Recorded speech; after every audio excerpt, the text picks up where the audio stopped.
This seems to be also, a theme in your work, Robin. If I understand, what you have been writing about, certainly in the earliest work that I became familiar of, the quiet revolution in welfare theory, you talk quite a bit about, the human being, human development, etc. I wonder how you relate to some of this. Well, as I was listening to Daniel, it reminded me of the degree to which all economists, and myself included, tend not to focus on the human transformational aspects. Because, I've also looked into participatory budgeting, but I didn't really think first and foremost about what is the effect of the participation in the participatory budgeting process on the sort of human characteristics and development of the participants. I was thinking of it very much as an economist. We have to provide public goods, and we have local public goods, and we have more national level public goods.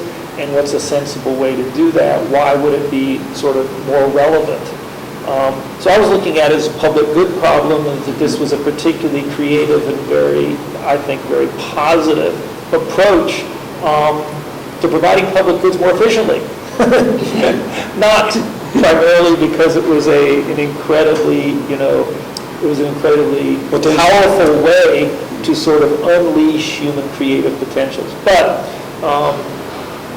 earlier, before I had spent as many decades being an economist as I have by now, yes, in a book called Quiet Revolution in Welfare Economics, one of the things we did there was we took a very long, the project was to take a look at sort of traditional economic theory and try and evaluate to what extent it was or was not useful from the perspective of somebody with socialist values.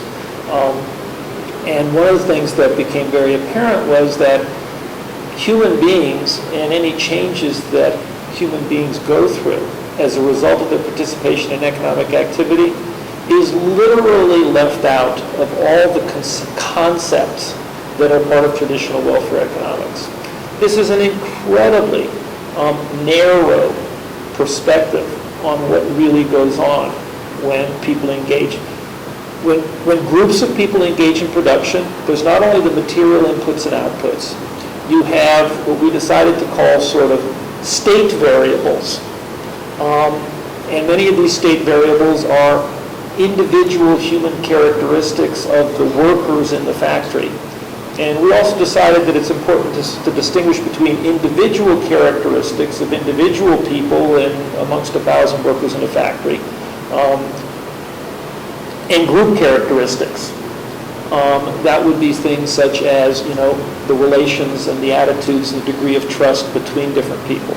And we said, look, if you want to think about this and you want to recognize that not only are material inputs and outputs coming in and out of factories, but the personal characteristics of individuals and the group characteristics of the people involved in the process are not necessarily the same at the end of the activity, the production activity, as they were at the beginning of the production activity. And we came up with a conceptual framework to essentially say, look, you can at least theorize that this would be important things to keep track of. My interest in all this was, well, that means that part of what's happening when an economy is running in any particular way is the human beings involved are being transformed in one way or another. But of course, there are better and worse ways for human beings to be, transformed. Some ways of doing things is going to make those group human characteristics more authoritarian, or is going to sort of make those group characteristics less solidaritist. Or it may make individual characteristics. It may basically enhance people's knowledge. It may change their values about things in one way or another. And actually, what we realized at that time was that's really the important stuff that's going on in an economy. And there's really very little in any traditional economic theorizing or conceptual apparatus. You can almost say that the concepts in the apparatus is almost designed to make all that invisible, or not give you the equipment you would need or you would want in order to keep track of what I think is arguably the most important thing that goes on in any economy, exactly how are people being either reproduced or transformed.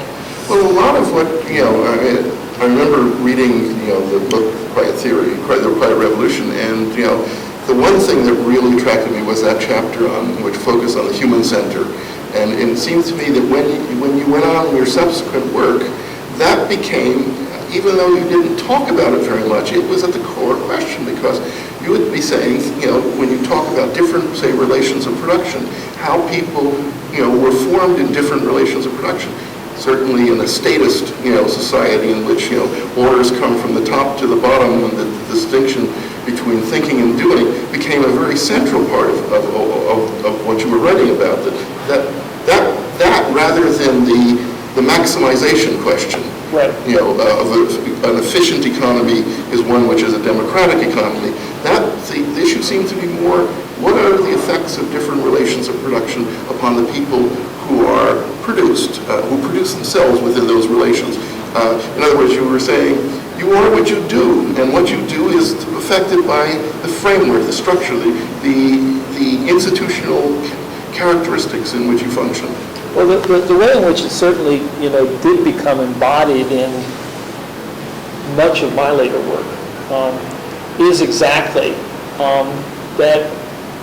From that point on, what I have argued is that when you look at different kinds of economies or economic systems, besides the usual argument about this economy is more or less efficient, or more efficient in this way but less efficient in this way, or this economy is more or less equitable, what people are really choosing when they choose one set of fundamental economic institutions over another is what kind of people do we want to be transformed into. And so certainly from that point on, sort of my own thinking about, what are the real fundamental flaws of market economies, private enterprise economies, centrally planned economies, was sort of in terms of what kind of people will those economies inevitably generate? Not inevitably, but tend to. I mean, that's a fundamental characteristic they have. And realizing that, in very fundamental ways, I think all those economies are designed to turn us into people that if we step back and thought about it, that's not the kind of people we want to be. That's not the best of human potential, that there are some aspects of human potential that are being seriously underserved, by each of these major economic institutions and systems, which, led to my thinking and work about, well, can we design and think of other ways to make decisions in economies and organize people's production and consumption so that a different side of human potentials, and I would argue a much more positive and ultimately humanly fulfilling side of human potential is what is drawn out and developed, rather than either atrophy or actually repressed, by certain economic institutions of the dominant systems of the 20th century.